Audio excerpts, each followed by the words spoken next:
दोस्तों नमस्कार। दोस्तों आज उन लोगों की बात होगी जिन्होंने तालियां बजाई, जिन्होंने थाली बजाई, जो बालकोनी में खड़े होकर दिए जला रहे थे। क्योंकि भारत की अर्थव्यवस्था की जो तस्वीर आज रिजर्व बैंक ने रखी है वो शायद 20वीं सदी में आए सबसे बड़े आर्थिक संकट से ज्यादा बड़ी तस्वीर मौजूदा वक्त में दुनिया के सामने अगर उभर रही है तो भारत भी उससे अछूता नहीं है। यह बहुत साफ तौर पर कहा गया। लेकिन इसके समानांतर रिजर्व बैंक ने यह भी कहा कि भारत की इकोनॉमी काफी बेहतर है, काफी बेहतर थी, लेकिन मार्च में वायरस के संकट के बाद से अर्थव्यवस्था डामाडोल हो गई। यानी इससे पहले जो आर्थिक स्थितियों की बिगड़ी हुई स्थिति का जिक्र हम डिमोनेटाइजेशन को लेकर करते थे, जीएसटी को लेकर करते थे, रोजगार ना होने को लेकर करते थे, उससे पल्ला झाड़ने की कोशिश भी की गई। और इतना ही नहीं, इस बात का भी जिक्र जब रिजर्व बैंक ने कहा कि जी20 दरअसल ऐसे देशों का समूह है जिसमें कमोवेश इस समूची दुनिया के लगभग 350 बिलियन लोग आ जाते हैं, यानी 350 करोड़ से ज्यादा लोग इसमें समाहित हो जाते हैं। भारत भी है, चाइना भी है और दुनिया के और 18 देश भी हैं। उनकी तुलना में भारत की इकोनॉमी अच्छी है, इस बात का भी जिक्र किया गया। हमें लगता है कि आज जरा सिलसिलेवार तरीके से वह तबका समझने की कोशिश करें जिसे शब्द दिया जाता है अंतर्राष्ट्रीय बाजार में मिडिल क्लास। और भारत में मिडिल क्लास की स्थिति क्या इस दौर में हुई है, यह इससे भी समझ सकते हैं कि आईएमएफ की रिपोर्ट बतलाती है कि भारत का मिडिल क्लास सिकुड़ रहा है। यानी उसकी जो अपनी कैपेसिटी थी, जो बाइंग कैपेसिटी थी, उसकी जेब में जितने पैसे रहते थे वह धीरे धीरे कम हो रहे हैं। और जो लोअर मिडिल क्लास है वह तबका बड़ा हो रहा है, अपर मिडिल क्लास बहुत छोटा हो गया है और बीच की स्थिति अपने तरीके से जद्दोजहद करती हुई नजर आएगी। लेकिन इस पूरे मिडिल क्लास को मिला दीजिएगा तो उसके सामने आने वाले वक्त में चुनौती जो है नौकरी जाने की है। उसके सामने सबसे बड़ी चुनौती जो है वह बचत का पैसा खर्च होने के बाद नौकरी नहीं मिलने की है। जो ईएमआई चुकाना है उसको किस रूप में चुकाया जाए या कितने दिन की राहत सरकार देती रहेगी यह भी देखना होगा, क्योंकि सरकार ने मिडिल क्लास की तरफ से हमेशा आंखें मूंदी है और मिडिल क्लास के सामने सबसे बड़ी त्रासदी इस वक्त आने वाली है। वो कैसी त्रासदी होगी, वो कैसी मुश्किल होगी, इस सिलसिले को समझने से पहले हमें लगता है आज हमने एक इंडस्ट्री ली है। इस इंडस्ट्री को होटल इंडस्ट्री कहते हैं और इसमें बड़ी तादाद में मिडिल क्लास के लोग काम करते हैं। होटल इंडस्ट्री में सीधे तौर पर जुड़े हुए जो सिर्फ भारत के लोग नौकरी करते हैं उनकी तादाद है 73 लाख, 73 लाख। लेकिन इनडायरेक्ट वे में जो उनके साथ जुड़कर लोग काम करते हैं, जो चाहे खानसामा हो जो कि कॉन्ट्रैक्ट पे हो, या वहां पर परोसने वाला हो, या जो भी अलग अलग काम होते हैं, वो छोटे होटल से लेकर बड़े होटल तक में, इसकी तादाद अलग से तकरीबन 1.5 करोड़ है। यानी 2.25 करोड़ लोगों को नौकरी देने वाले होटल इंडस्ट्री का पहले जिक्र समझ लीजिए, क्योंकि इसके जरिए इसका अपना बिजनेस जो है तकरीबन 4.5 लाख करोड़ का बिजनेस है। इसका जो भारत में बिजनेस है वह पिछले 4 हफ्तों से ठप पड़ा हुआ है। वहां कोई काम नहीं, अंतर्राष्ट्रीय तौर पर हो रहा है। ऐसा नहीं है कि सिर्फ भारत में नहीं है, लेकिन आज जिक्र हम सिर्फ भारत के उस मिडिल क्लास सोसाइटी का करना चाह रहे हैं जिसने ताली थाली बजाई है, दिया जलाया है। 5 लाख रेस्तरां इस देश में रजिस्टर्ड तौर पर हैं, जिसमें काम करने वाले तकरीबन 2 करोड़ लोगों के सामने मुश्किल यह है कि अब वह कैसे उनकी जिंदगी चलेगी, यह एक संकट है। वो कैसे भरपाई होगी, क्योंकि जो होटल चलाते हैं उसमें तकरीबन 92% होटल चलाने वाले लोग ऐसे हैं जो कि एक लिहाज से किराए की इमारत लेते हैं जहां पर वो होटल चलाते हैं। उनकी टोटल आय का 20% वो किराए में दे देते हैं, जो मौजूदा वक्त में मान लीजिए किराया माफ भी हो गया, लेकिन ये पटरी पर जब चीजें आएंगी तो उसको लौटाना होगा जो उनके अपने कॉन्ट्रैक्ट्स रहते हैं। उस कॉन्ट्रैक्ट्स में सरकार की भागीदारी किस रूप में होगी, यह तभी सवाल उठ सकता है जब सरकार के पास पूंजी हो। रिजर्व बैंक के पास इस देश में पूंजी हो, नहीं है पूंजी। और यह मुश्किल हालात में बार बार इस देश के भीतर का संकट है कि अलग अलग सेक्टर में नौकरी जा रही है। जिस रेडियो और टेलीविजन के जरिए, राष्ट्रीय न्यूज चैनलों के जरिए और दूरदर्शन के जरिए प्रधानमंत्री ये कहते हैं कि कम से कम जो एम्प्लॉयर है वो एम्प्लॉइज का ध्यान दे, नौकरी से ना निकाले, उन्हें पूरा पेमेंट करे, उन्हीं के मातहत काम करने वाला जो ऑल इंडिया रेडियो है, वहां पर कॉन्ट्रैक्ट वर्कर ने जितने दिन काम किया उतना पैसा मिलेगा, बाकी दिन नहीं मिलेगा। इस बात का खुले तौर पर जिक्र है, कर दिया गया। यानी मतलब साफ है कि एक संकट है और ये कहने की बात है। और इसमें मिडिल क्लास के बारे में जिक्र किया नहीं जाता है। जो पहला पैकेज था वह 1,76,000 करोड़, उसके जरिए इस देश के 80 करोड़ उस तबके का जिक्र था जो गरीब है, गरीबी की रेखा से नीचे है। आने वाले वक्त में जो पैकेज आएगा वो कॉर्पोरेट के लिए आएगा।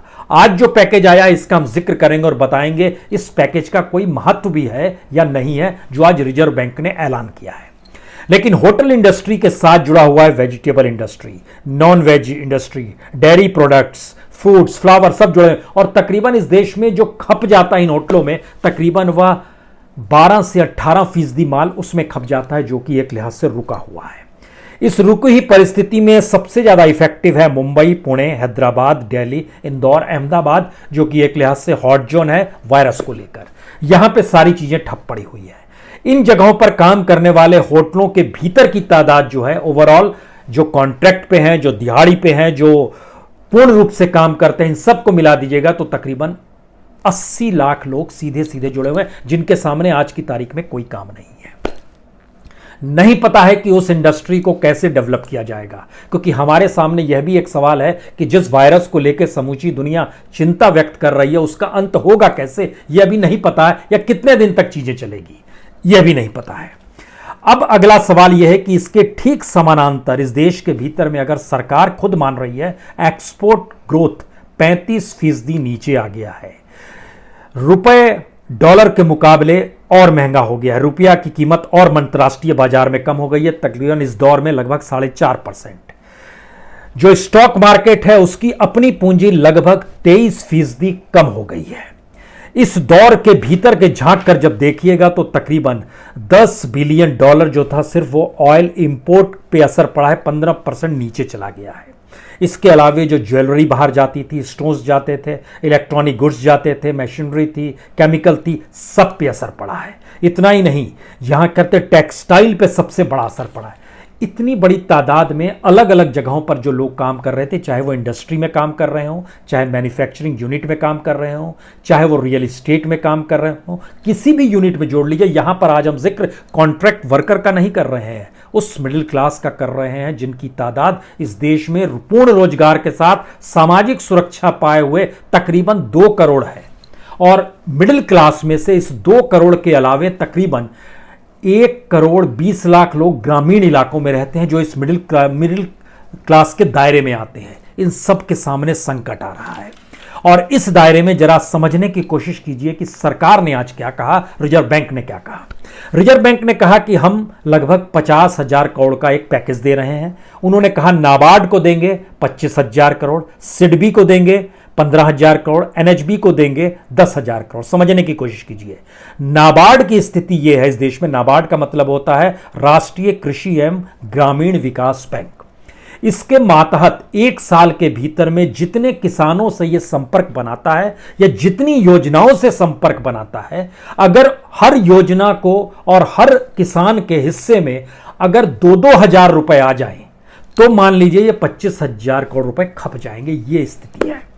क्योंकि जो रिपोर्ट्स आती है नाबार्ड की सालाना रिपोर्ट, आपको मौका मिले तो आप जाकर देखिए उन सरकार की साइट पे, और आप समझ जाएंगे कि कितनी बड़ी तादाद में सरकार नाबार्ड के जरिए इस देश में काम करती है और उस काम को करने के दौरान सरकार कितना पैसा देती रही है।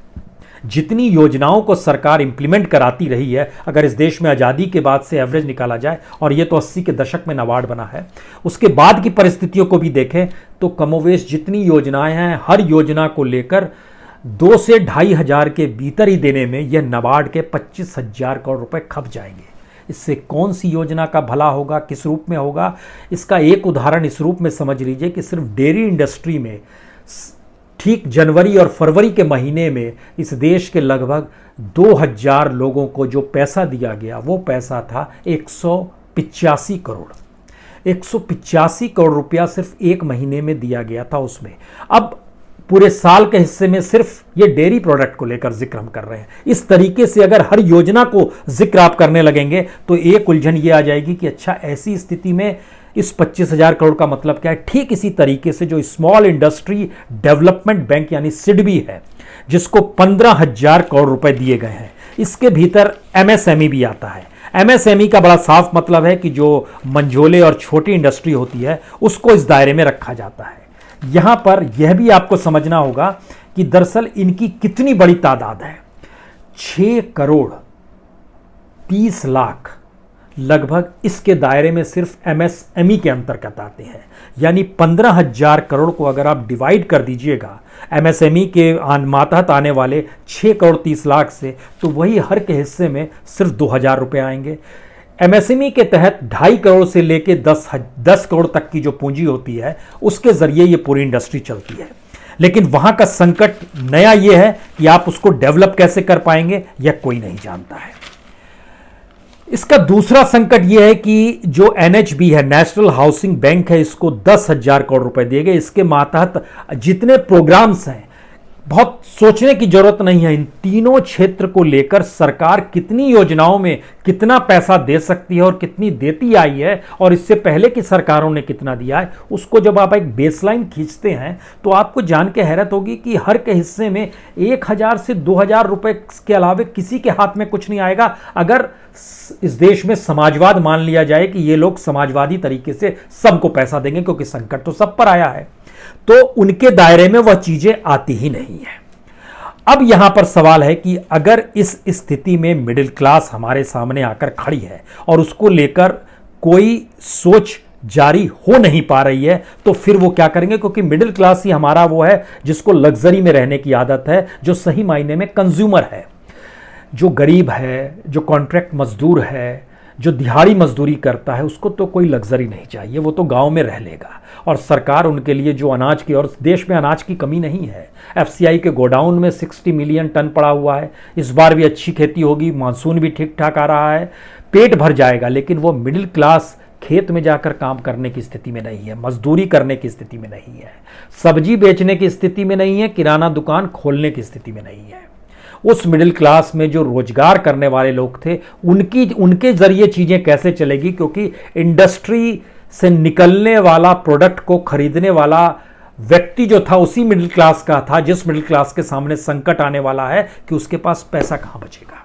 और जो पैसा बचा हुआ है, और खुद इस बात को कहा जा रहा है कि लंबे समय की बचत खत्म हो सकती है, ये इंडिकेशंस अलग अलग एजेंसीज का है, तो वो क्या करेगा? उसके सामने संकट क्या रिजर्व बैंक इन बातों को समझ रहा है या नहीं समझ रहा है? हमको लगता है इसका सबसे बढ़िया एनालिसिस इस सरकार को लेके इसी बात से किया जा सकता है कि आज सरकार ने कहा G20 में जितने भी देश हैं उनकी तुलना में हमारी स्थिति अच्छी है। G20 का मतलब जान लीजिए, इसमें जो 20 देश आते हैं उसमें Argentina, Australia, Brazil, Canada, Germany, France, Indonesia, Italy, Japan, Mexico, Russia, Saudi Arab, South Africa, South Korea, Turkey, United States यानी अमेरिका और ब्रिटेन, और उसके अलावे चाइना और इंडिया है, और इसके अलावे यूरोपियन यूनियन है। ये G20 बनता है। ये पूरे दुनिया को अगर इसमें मिला दीजिएगा तो तकरीबन 436 करोड़ लोग इसमें समा जाते हैं। एक लिहाज से दुनिया ही है ये। लेकिन जरा यह समझने की कोशिश कीजिए कि अगर चाइना और इंडिया को उसमें से निकाल दीजिए, भारत की पॉपुलेशन 138 करोड़, चाइना की पॉपुलेशन 143 करोड़ और बाकी पूरे 18 कंट्रीज विद यूरोपियन यूनियन की जनसंख्या जो है वह तकरीबन 155 करोड़ है। तो इसका मतलब है कि G20 में हमारी हैसियत जो है जनसंख्या के लिहाज से बहुत ज्यादा है। अब इसके भीतर घुसिए कि इकोनॉमी क्या कहती है जिस G20 का जिक्र किया जा रहा है। इस G20 में भारत की पर कैपिटा इनकम सबसे कम है। आपको यह जानना चाहिए।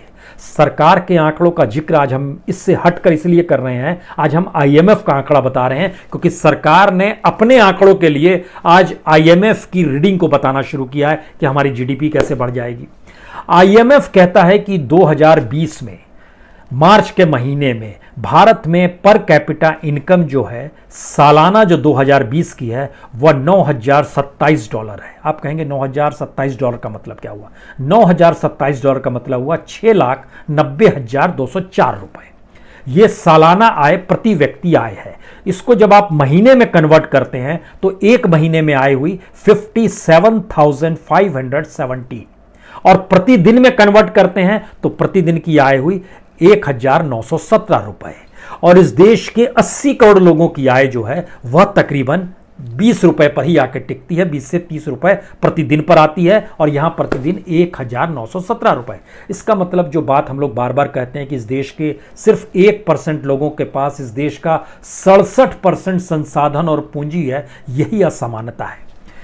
यहां पर एक इंडिकेशन दिमाग में रखिएगा, वायरस के संकट के बाद के भारत की स्थिति में जीडीपी जो बतलाया गया है कि 7.4% होगा, आरबीआई ने जो कहा है, सच ये है कि उसके बाद भारत में गरीबी बढ़ने वाली है, भारत में भूखमरी बढ़ने वाली है, भारत में बेरोजगारी बढ़ने वाली है, भारत में असमानता बढ़ने वाली है। यह स्थिति डेवलप होगी, यह दिमाग में रखिए। क्योंकि जब हम G20 का जिक्र कर रहे हैं तो G20 में अगर भारत में प्रति व्यक्ति प्रति महीने आय 57,517 है तो भारत से ज्यादा सिर्फ साउथ अफ्रीका है जो 1 लाख से कम में आता है 88,900, यानी साउथ अफ्रीका की भी प्रति व्यक्ति प्रति महीने आय 88,980 है, हमारी 57,000 है। ब्राजील का जिक्र भारत को लेकर बार बार होता है तो ब्राजील की भी प्रति महीने प्रति व्यक्ति आय 1,08,420 रुपए है, जो कि IMF कह रहा है। और भारत जो अपने बता रहा है 5 ट्रिलियन की रफ्तार, उसमें IMF का डाटा यह कहता है कि 2024 ही लीजिए, अगला इलेक्शन 2024 में होना है और बीच में रुकावट के लिए 2022 भी ले लीजिए जब यूपी का इलेक्शन होना है। IMF के मुताबिक भारत में 2022 में एक महीने की कमाई 57,000 से 67,000 ही होगी और 67,000 से 78,000 2024 में होगी एक महीने की कमाई, यानी सालाना 9,44,000 प्रति आकलन होगा। तो एनालिसिस IMF का है ये। दूसरी तरफ हम लोग अमेरिका का जिक्र करते हैं, अमेरिका की इकोनॉमी सबसे मजबूत है, सबसे ज़्यादा है। उस लिहाज से अगर समझिएगा तो ये अमेरिका में प्रति व्यक्ति प्रति महीने आय जो है वह लगभग 14,320 है एक दिन की आय। एक महीने की आय 4,29,000 है और सालाना आय 51 लाख। तो हम दुनिया के G20 के देशों में किसी भी देश के समकक्ष नहीं है। सभी देश कमोवेश हर महीने जो प्रति व्यक्ति आय है वह 1 लाख से लेकर 25 लाख तक एवरेज है और हम लोग सिर्फ 57,000 पे। पहले तो ये समझ लीजिए, इसी के बीच में मिडिल क्लास का सच छुपा हुआ है। भारत में तकरीबन 28% माना गया मिडिल क्लास है। इस 28% मिडिल क्लास के भीतर जब घुसिएगा तो जानकारी IMF, वर्ल्ड बैंक और भारत सरकार और इंटरनेशनल लेबर ऑर्गेनाइजेशन चारों को जब हमने मिलाया तो निकला इस 28% में से 14% middle class lower middle class है, 3% अपर है और बीच का जो हिस्सा है 10% उसकी स्थिति और नाजुक है। और सबसे ज्यादा नौकरियां जो जाने वाली हैं वह एक लिहाज से इसी 24% की जाने वाली है जो लोअर मिडिल क्लास और मिडिल क्लास है, उनकी स्थिति नाजुक होने वाली है।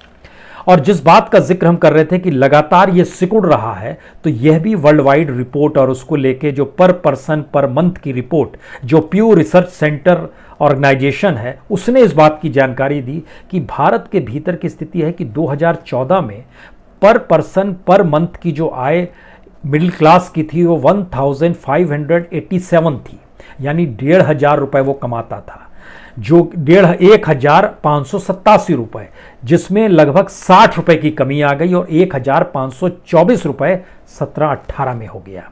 ये रूरल इलाके में। अर्बन यानी शहरी इलाकों में कमाई थी 2,926 रुपए। यह एक एवरेज निकाला गया है प्रति व्यक्ति पर मंथ की आय अर्बन में, और वो घटकर 2,909 रुपए हो गए, यानी वहां पर भी लगभग 18-19 रुपए कम हो गए। इसका मतलब है हमारा मिडिल क्लास सिकुड़ रहा है। और वर्ल्ड वाइड जब ये देखा जाता है कि पर डे मिडिल क्लास को किस दायरे में रखा जाए तो उसमें माना जाता है कि 10 से 20 डॉलर वह खर्च कर सकता होगा, यानी 750 रुपए से लेकर 1,500 के बीच में वो खर्च कर सकता होगा। लेकिन स्थिति यह है भारत के भीतर की स्थिति मिडिल क्लास की कि उसकी कमाई ना सिर्फ कमी है बल्कि एक लिहाज से 25,000 रुपए एवरेज माना गया मिडिल क्लास को, जो कमा रहा है और जो रह सकता है, लेकिन अब उस पर भी संकट आने वाला है। और इस देश में जब इंडस्ट्री और कॉरपोरेट को जब पैकेज दिया जाएगा तो सवाल है कि इससे पहले भी पैकेज दिया गया था, तो उसमें उन्होंने क्या किया था। ऐसा नहीं है कि प्रोडक्ट बढ़ा दिया, प्रोडक्ट बढ़ाना इस दौर को भूल जाइए कि वायरस था या क्या स्थिति थी भारत में, उससे पहले चले जाइए। जब पैकेज दिया गया था कॉरपोरेट को, तो कॉरपोरेट ने अपनी बुक ठीक की, अपने टैक्सेस वहां कम कर दिए गए थे, उनके हिसाब से उन्होंने अपनी चीज़ों को ठीक किया, लेकिन उससे लाभ ना तो मिडिल क्लास को हुआ ना लोअर क्लास को हुआ। और जब कंजम्पशन ही नहीं हो रहा है मार्केट में और मिडिल क्लास के पास ये संकट है कि आने वाले वक्त में इकोनॉमी डेवलप होगी नहीं, तो पैसा उसके पास आएगा नहीं, तो वो खर्च जाहिर है सोच समझ कर करेगा और न्यूनतम खर्च की दिशा में आ जाएगा। लेकिन एक संकट इसके पैरेलल में आ रही है कि लोगों की नौकरी छूट जाएगी, जिस बात का हम जिक्र कर रहे हैं, जो हमने होटल मैनेजमेंट का जिक्र किया कि होटल सेक्टर में कितनी बड़ी स्थिति है। इसके ठीक समानांतर हमको लगता है एक चीज और समझिए कि दुनिया के भीतर में सबसे बड़ा संकट, अगर मिडिल क्लास और रईसों के बीच में आप घुसिएगा तो बड़ा संकट एक एयरलाइंस का भी आने वाला है। डॉक्यूमेंट बताते हैं कि पूरी दुनिया को जो नुकसान होने वाला है, इंटरनेशनल एयरलाइंस के जरिए जो जानकारी आ रही है, $314 बिलियन का नुकसान होने वाला है और पूरी दुनिया इससे चिंतित है। ऐसा नहीं है, लेकिन कमोवेश जो भी देश हैं उन्होंने अपने लिहाज से राहत दी है, भारत सरकार ने राहत नहीं दी है।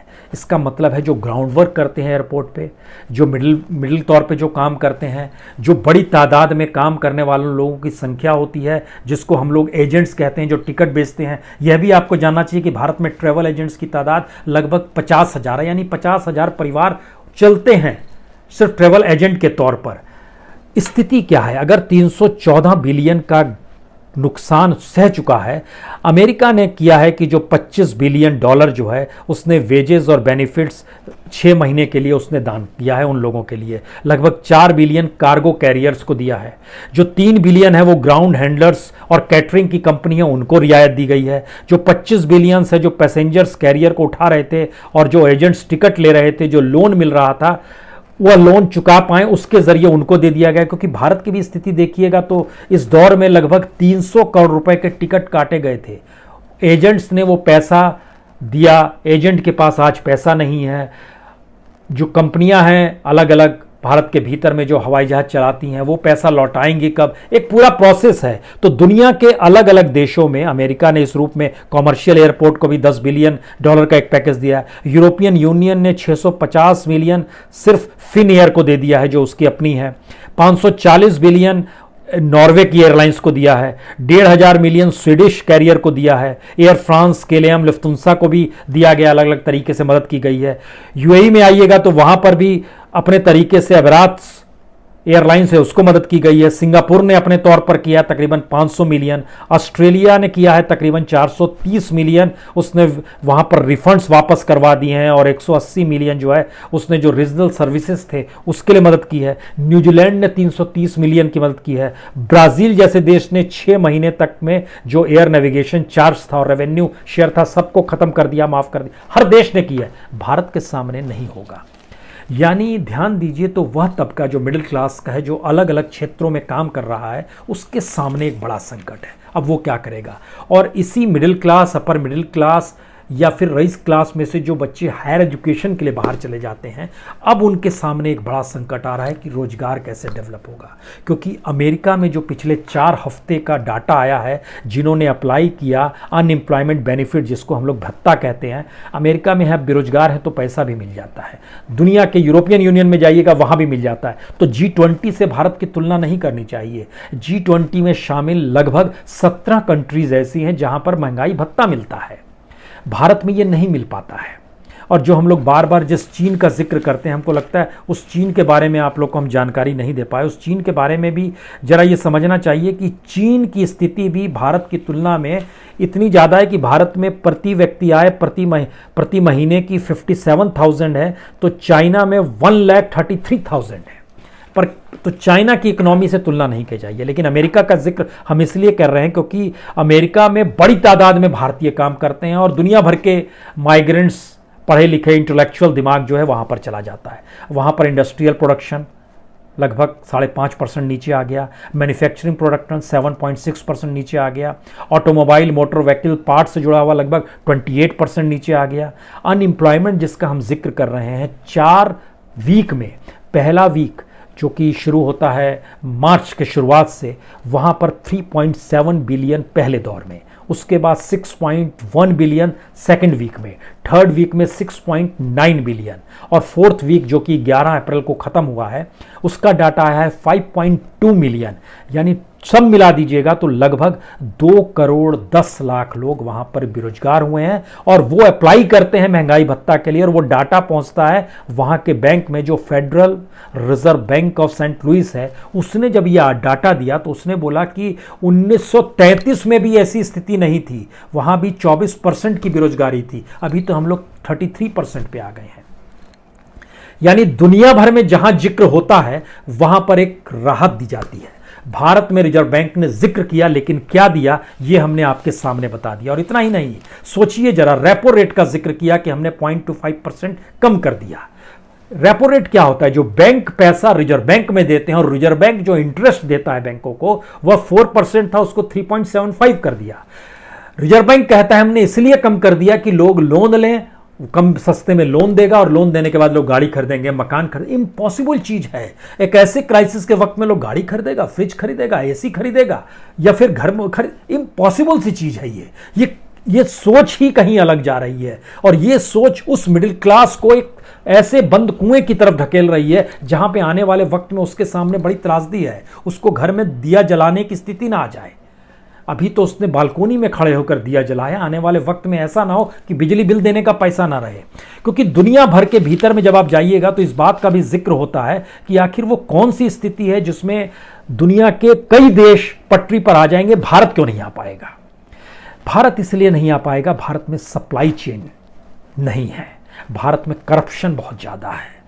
ऐसा नहीं है कि भारत में इस परिस्थिति से निकलने के बाद लोग सुधर जाएंगे, और करप्शन हो जाएगा और सत्ता लोलुपता बढ़ जाएगी और पैसा चाहिए, इस दिशा में लोग काम करेंगे और मारक तत्व हो जाएगा और पैसा किस रूप में कमाना है। क्योंकि एक एनालिसिस सामने आया कि दुनिया के वो कौन से 5 देश हैं जो अपनी इकोनॉमी को पटरी पर ले आएंगे। उन 5 देशों में पहला नाम डेनमार्क का क्यों आया? इसलिए आया क्योंकि वहां पर सप्लाई चेन अच्छी है, वहां पर करप्शन नहीं है और उसने अपने लिहाज से बेस्ट पैकेज दिया। आप कल्पना कर रहे हैं, डेनमार्क ने अपने यहां काम करने वाले दिहाड़ी और कॉन्ट्रैक्ट लेबर्स में से 90% को रोज पैसा बांटा है और जो नौकरी पेशा में है उसमें 75% को पैसा मिला है।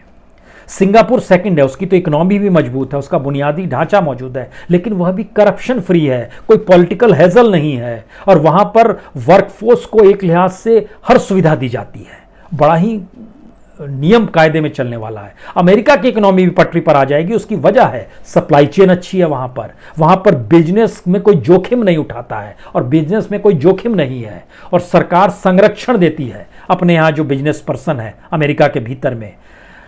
और लगभग $2 लाख का पैकेज भी दिया गया है, 2 लाख करोड़ का पैकेज दिया गया है। रवांडा जैसा देश सोचिए, जहां पर हेल्थ सर्विस ठीक है, मेडिकल सप्लाई ठीक हो रही है, उसने अपने बॉर्डर पे ही बांध दिया था कि थर्मामीटर से जांच होगी, संपूर्ण लॉकडाउन पूरी तरीके से कर दिया और घर घर मुफ्त खाना पहुंचाया। फिर न्यूजीलैंड एक ऐसा देश है जहां पे एक लिहाज से कॉर्पोरेट गवर्नेंस चलती है, जहां पर सप्लाई चेन, इसका मतलब है भारत में 3-4 चीजें हैं ही नहीं। सप्लाई चेन नहीं है पहुंच पाने की स्थिति में, दूसरी स्थिति करप्शन कंटिन्यू बरकरार रहेगा, तीसरी स्थिति यहां पर पॉलिटिकल हेजल्स हैं जो अपनी पॉलिटिकल सत्ता को बरकरार रखने की सोच के तहत, जिसके लिहाज से कहा जा रहा है कि हमारी इकोनॉमी तो इस मार्च से ही डगमगाई है, जबकि इससे पहले इकोनॉमी ध्वस्त हो चुकी थी, तभी तो आप उससे पहले पैकेज दे रहे थे। लेकिन आज रिजर्व बैंक ने इस बात का जिक्र किया। ये सारे मैसेज बतलाते हैं कि आने वाले वक्त में जो मिडिल क्लास की तादाद भारत के भीतर में अंतर्राष्ट्रीय मापदंड के मुताबिक लगभग 3% है। 3% का मतलब होता है लगभग 4 करोड़ लोग भारत के ऐसे हैं जो उस मिडिल क्लास सोसाइटी में अब परेशान होने की स्थिति में आएंगे और उसके समानांतर जो लोअर मिडिल क्लास की स्थिति है और मिडिल क्लास की स्थिति है, इनकी तादाद तकरीबन 8 करोड़ है। कुल मिला के 12 करोड़ की जनसंख्या जो रूरल में भी है, जो अर्बन में भी है, उसके सामने एक मुसीबत आएगी और उसके लिए कोई पैकेज किसी के पास नहीं होता है। किसी सरकार के पास मिडिल क्लास के लिए सिवाय टैक्स का जिक्र करने के अलावा कुछ नहीं होता है, या बैंक में जमा इंटरेस्ट को लेकर। ये दोनों स्थितियां मौजूदा वक्त में खत्म हो गई हैं। इस स्थिति में जरा समझने की कोशिश कीजिए कि ताली कब बजेगी, थाली कब बजेगी, बालकोनी में दिया क्यों बजेगा। क्योंकि बालकोनी वाली ये सरकार कह सकते हैं, लेकिन बालकोनी में खड़े लोगों के लिए यह सरकार नहीं है, यह भी कह सकते हैं, क्योंकि वो विजन नहीं है। बहुत बहुत शुक्रिया, बहुत बहुत शुक्रिया।